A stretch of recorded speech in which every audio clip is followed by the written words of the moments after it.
I'll never forget the sound of their laughter, because it wasn't strangers laughing, it was my own family. I was just standing by the table at the garden party, pouring myself a glass of water, trying to stay out of the way like I always did. Everyone was dressed like they were auditioning for some rich people's soap opera. Pastels, pearls, fake smiles. I wasn't trying to fit in. I knew I didn't. Then I felt it. A shove. Hard. From behind.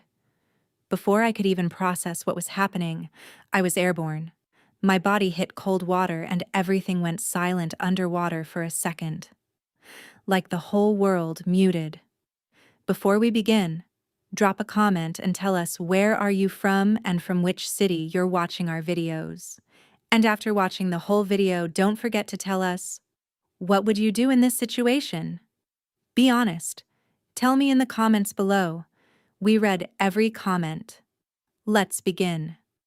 When I came up, gasping, hair stuck to my face, dress soaked, I looked around.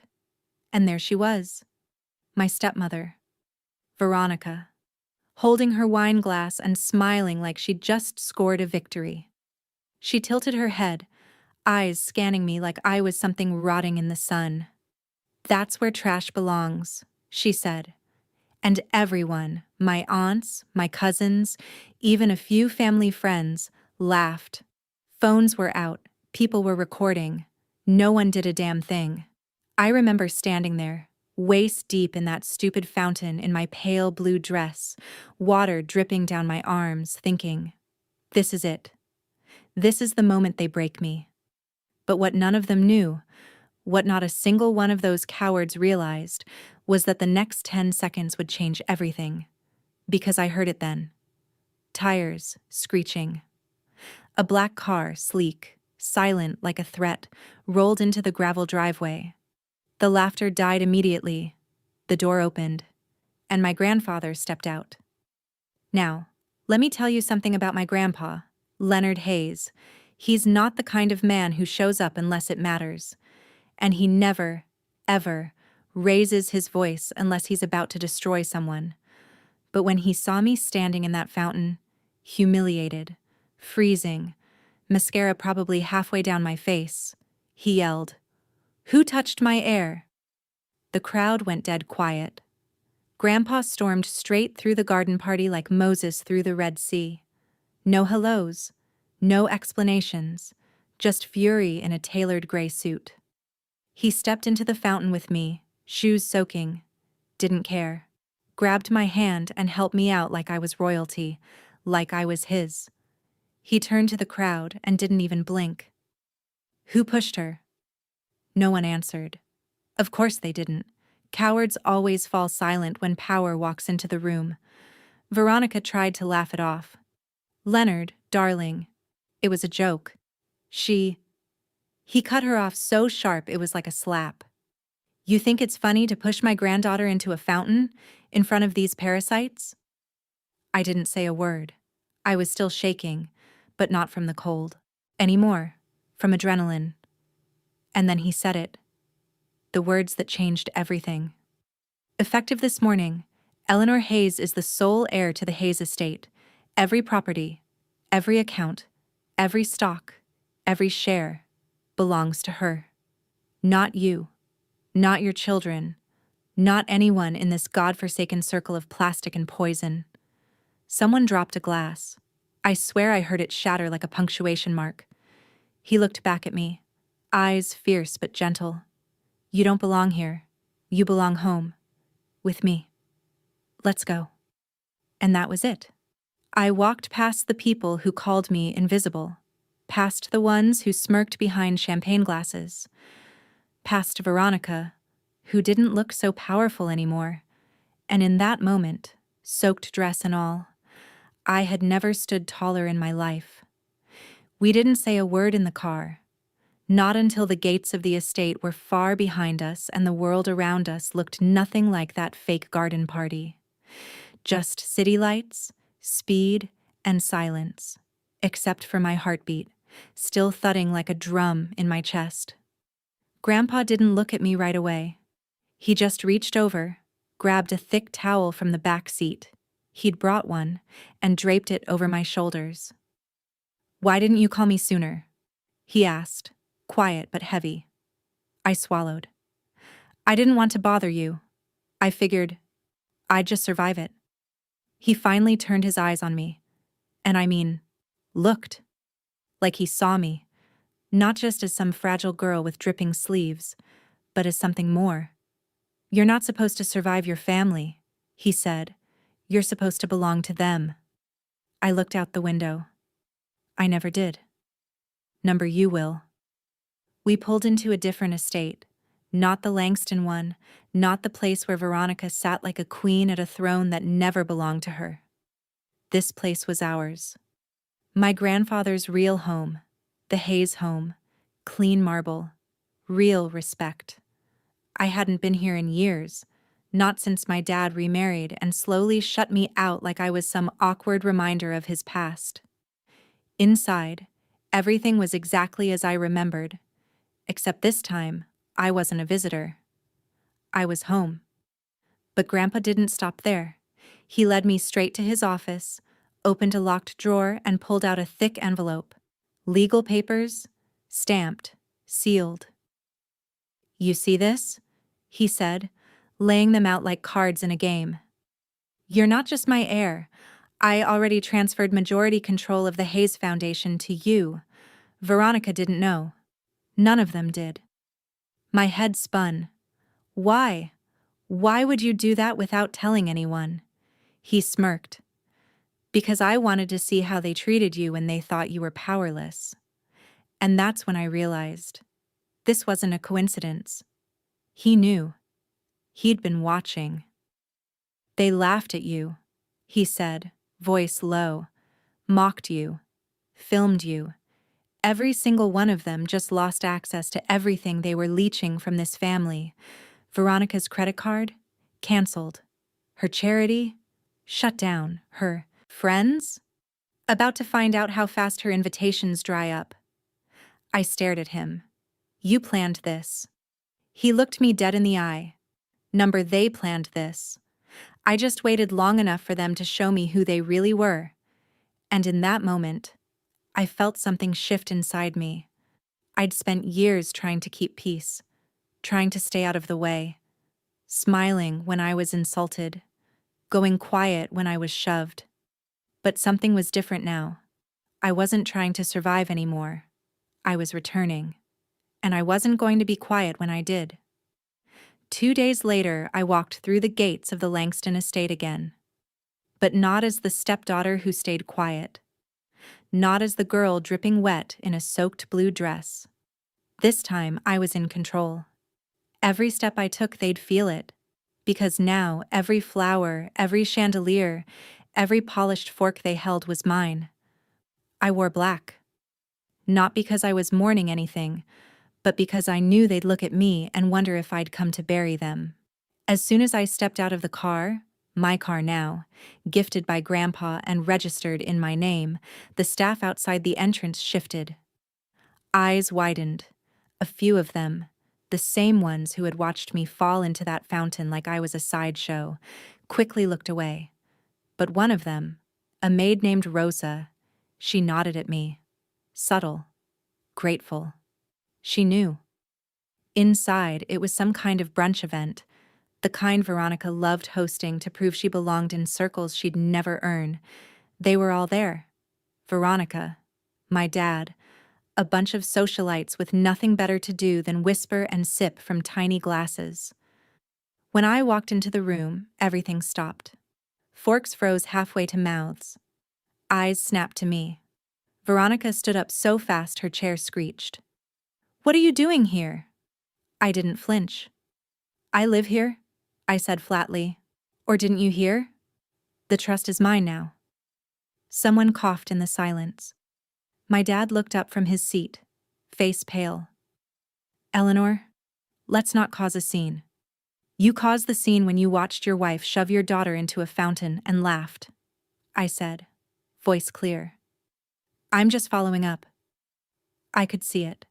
The panic settling into Veronica's face, the dawning realization in Dad's eyes. the quiet murmurs starting from the corners of the room like storm clouds gathering.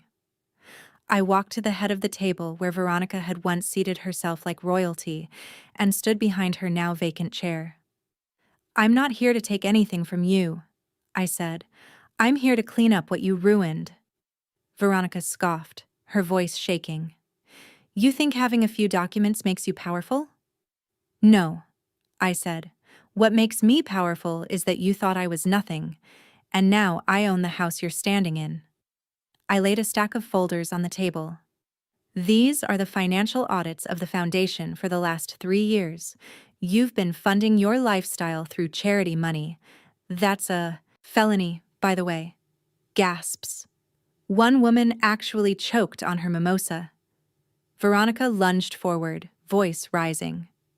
"You can't prove any of that." "Actually," I smiled, "we can. My grandfather hired forensic accountants before he signed over the estate. It's all here. And your access to the Hayes name? Ends today." The room exploded into whispers. I turned to my dad. "You stood by. You let her treat me like dirt because it was easier than standing up for me. So don't ask me to save you now." He didn't say anything. Couldn't. Just looked down, ashamed. Finally, I took a breath and stepped back. "None of this is revenge," I said. "This is called restoration. I'm not getting even. I'm taking back what was always mine." And as I walked out, I heard someone at the table whisper, "She's not the same girl anymore." Damn right I'm not. The headlines came first. "Heiress returns. Eleanor Hayes takes over family empire in surprise move." From outcast to powerhouse, the girl in the fountain now runs the estate. I didn't ask for the attention, but it came anyway. And suddenly, everyone who once looked through me now wanted to look at me. Invitations, flattery, people pretending they always believed in me. It was laughable and exhausting, so I did what needed to be done. I went room by room, account by account, and started clearing out the rot. The fake friends, the bleeding expenses, the consultants making 6 figures to do nothing but nod at my stepmother's ideas. Gone. Even the house staff felt it. Some were angry. Some were relieved. I wasn't cruel. I was fair. But I didn't hesitate anymore. Then came the night I found out. It started with an email, an anonymous tip. I almost ignored it. But something made me click. And there it was. Invoices, private transfers, old emails between Veronica and my cousin Natalie. Natalie, my only friend at those family events. The one person who used to sneak me snacks under the table. The girl who once whispered, "You don't deserve the way they treat you." Turns out she'd been in on it all along. She was helping Veronica move money behind the foundation's back. She was the one leaking my location to the press, and she was the one who filmed the fountain incident and sent it to a tabloid for 10 grand. I sat there in the study for a long time, the fire crackling, the wind outside tapping gently at the glass like it didn't know my whole world had tilted again. When I called her, she actually answered like nothing was wrong. "Ellie. Oh my God, are you okay? I've been meaning to call." "Stop." She went quiet. "I know it was you," I said. More silence. Then she laughed. Software guilty. Cold. "Look, I didn't mean for it to go that far, okay? It was just supposed to be a laugh. You were always so quiet, so weird. No one thought you'd ever fight back. You sold me out for $10,000, Natalie." She didn't deny it. "You're not mad," she said. "You're just finally learning how the world works."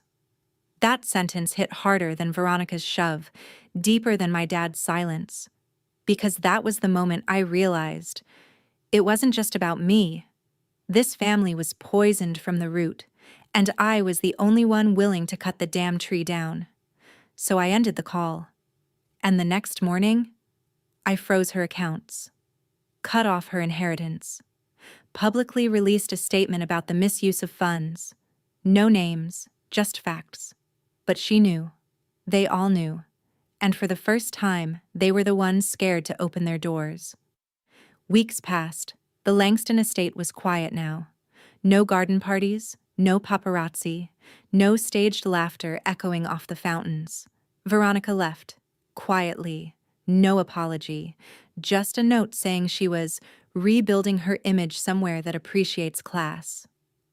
My father stayed in the guest house, alone. We barely spoke.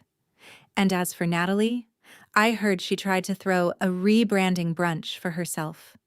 Only 2 people showed up, and one of them was the caterer. Funny how quickly people scatter when the spotlight shifts. But none of that mattered anymore. Not to me. Because I wasn't chasing revenge now. I was building something real. I turned the estate's East Wing into a nonprofit office, launched scholarships for girls from broken homes who were told they didn't belong at the table, hired young women who were brushed aside, just like I was. The headlines changed too. Eleanor Hayes funds programs for unseen youths. From humiliation to hope, Heiress makes legacy out of pain. I didn't do it for the press. I did it because I knew what it felt like to be invisible. And I swore no girl like me would feel that way again if I could help it. Then came the family's annual winter gathering. I wasn't going to go at first. I had nothing to prove. But Grandpa insisted. Sometimes, he said, you don't go to make a point. You go so they see who survived. So I went. Same estate, same room, same long table lined with cold faces and fake smiles. Except this time, I walked in through the front doors. No hesitation, wearing a sharp white blazer and heels that clicked like warning bells across the marble. The same people who once laughed when I fell into a fountain now stood when I entered the room. No one told them to. They just did. I walked to the head of the table, Veronica's old seat, and I sat.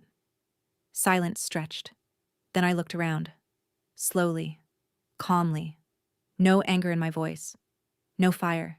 Just truth. You tried to break me, I said, because you thought I was alone, but I wasn't. I had one person who believed in me, my grandfather, and that was enough. I saw my father look down again. Good. I continued. You taught me something. Not about hate, about power. And I've used it to build things you could never imagine. Not palaces. People. No one spoke. No one moved. I looked right at Natalie, seated at the far end, face pale. Some of you lost money. Some of you lost invitations. But me? I lost illusions. And I've never felt freer. And then I stood, because I wasn't meant to stay in that room. I was meant to outgrow it. As I walked away, I heard one of my aunts whisper to the woman beside her, "She's not the girl we used to mock." And the woman replied, "She's the woman we all wish we could be."